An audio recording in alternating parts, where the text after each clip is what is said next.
Bienvenidos a este panel. Disfruten a Cuba, a la Cuba profunda que está aquí de primera mano. Buenas tardes. Buenas tardes. Ok, yo soy Ana Olema, me presento porque sé que muchos no me conocen.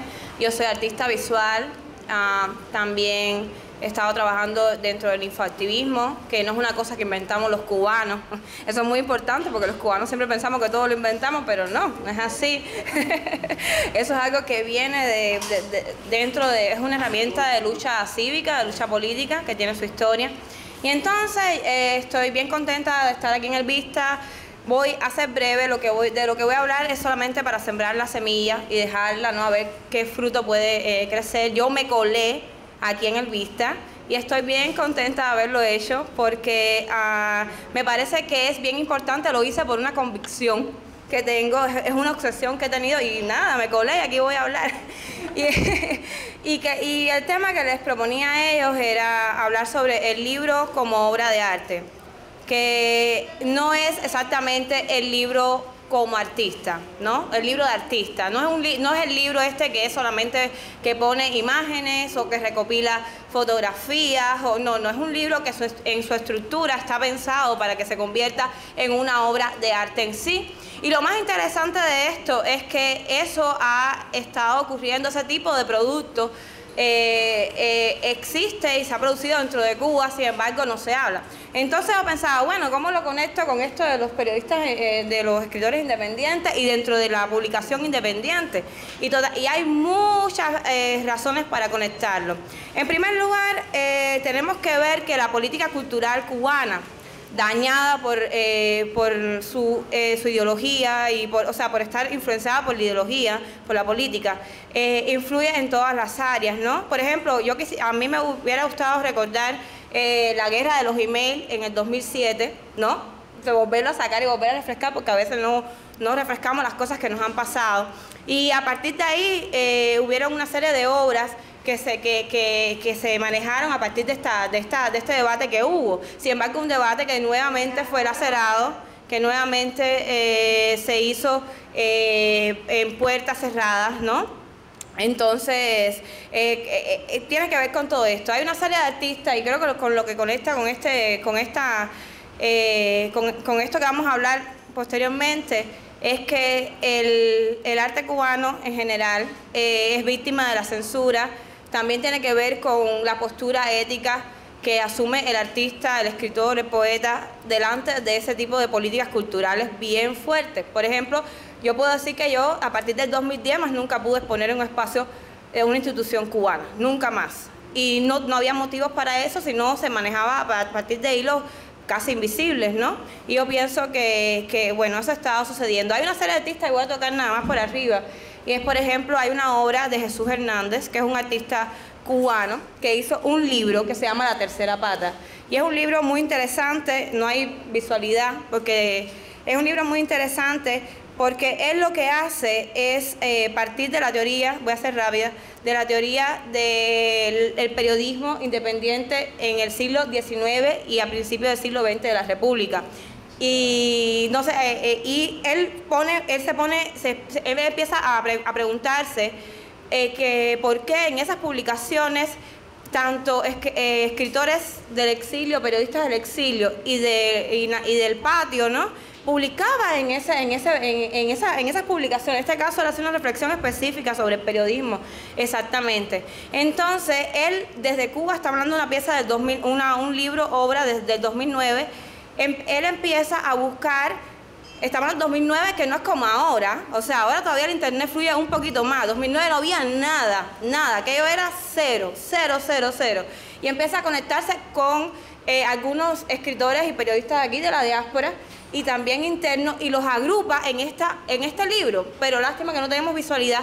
Pero lo interesante de este libro es que él va a fotocopiar todos periódicos de la época, estos documentos, los fotocopia, los escanea, luego los trabaja a nivel de diseño y va colocando estos escritos que fueron encargados tanto de escritores y periodistas dentro de Cuba como fuera de Cuba, pero él va creando una conexión entre en la publicación, digamos, él buscaba, no sé, la novela de mi padre de Eliseo Alberto y él lo colocaba dentro de la revista Avance de 1997. O buscaba, no sé, de Iván de la Nuez y lo conectaba con el tópico que Iván de la Nuez trabajaba. No sé, y ahí una relación formal también con el contenido. Y creaba este libro que parecía un libro antiguo y creaba un debate sobre la apertura cultural que se maneja en Cuba o no. Entonces, ya vuelvo y repito, ¿qué pasa con estas políticas culturales? De nuevo la censura, eso le costó casi su tesis de grado. Además que no hay cómo colocar este tipo de productos, este tipo de libros que no son literatura, que no son artes visuales, que no es un libro de fotografía, no es un libro de dibujo, sino un libro que conceptualmente su estructura es una obra de arte. ¿Cómo lo colocamos? Yo pienso que nosotros, que estamos tratando de crear un pensamiento nuevo, debemos ir más allá de lo que la revolución en sí misma propuso dentro de su pensamiento, ¿no? O sea, yo siempre he estado bien preocupada.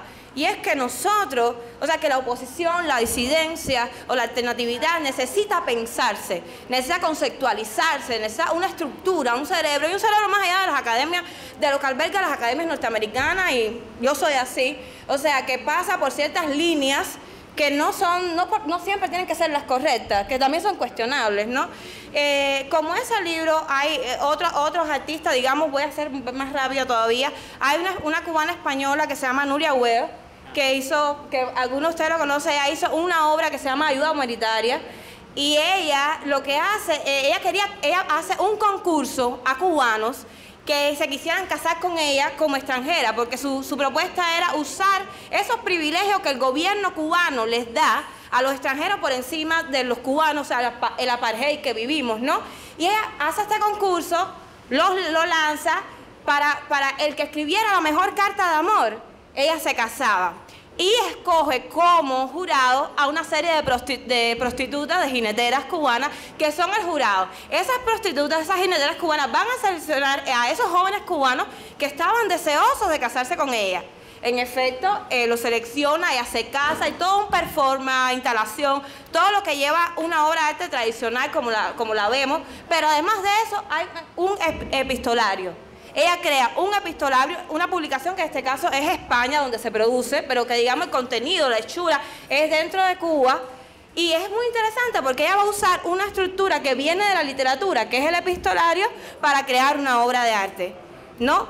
El último ejemplo que voy a dar para cerrar, porque vamos a pasar para allá, es, por ejemplo, en mi caso. Yo he realizado obras de arte que también tienen estructura de libro. Mi primera obra fue una tesis científica. Por ejemplo, yo usé la estructura de la tesis científica para realizar una obra que se llama TCM, Trabajo Científico Metodológico, donde lo que yo hago es crear una tesis. Me pasé desde el 2005 hasta el 2008 haciendo la obra, y uso toda la metodología real, busco información, como una tesis de grado, la que no hice, una tesis de grado con hipótesis, con objetivos, sobre la educación en Cuba y el periodismo. Y la tesis real, con todas sus estructuras, lo que plantea es tatuarle el atributo pioneril a los pioneros en Cuba. Entonces, a mí el producto final, bueno, tengo el performance, tengo lo otro, pero tengo el libro también, porque el objetivo final hubiera sido publicarlo masivamente, igual que lo publica un escritor.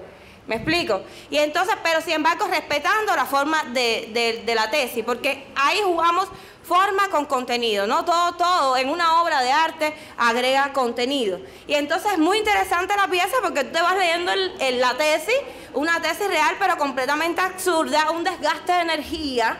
Y para mí era la metáfora en aquel momento perfecta de lo que es el sistema social implantado en Cuba, que es un desgaste de energía del ciudadano por un absurdo total. Y también la pertenencia, digamos, del cuerpo-estado.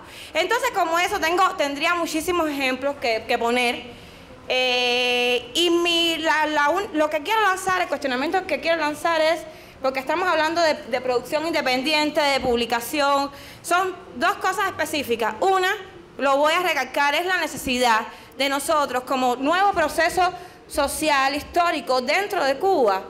Tenemos que no solamente oponernos, ¿no, verdad? No solamente hacer la lucha, que es lo más importante, obviamente, pero también nosotros quizás como escritores, artistas, pensadores, músicos, es pensar este proceso nuevo.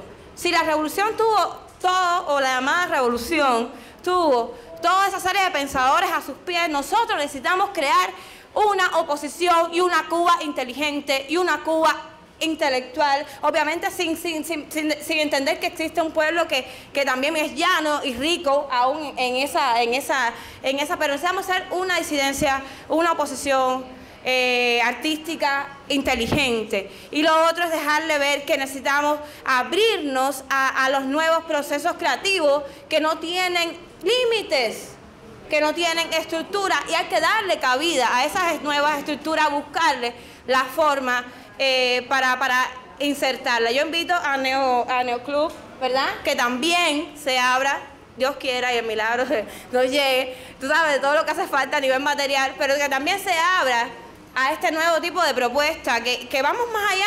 Es que somos un proceso social, es que estamos experimentando, que estamos yendo contra el experimento del siglo XX, por tanto somos el experimento de oposición del siglo, o sea, más increíble. Pues entonces hay que buscar, no sé, cómo expandirnos más allá y no quedarnos dentro de los cánones tradicionales. Eso es lo que yo quería decir hoy, y ahora seguir comentando con Felipe. Muchas gracias.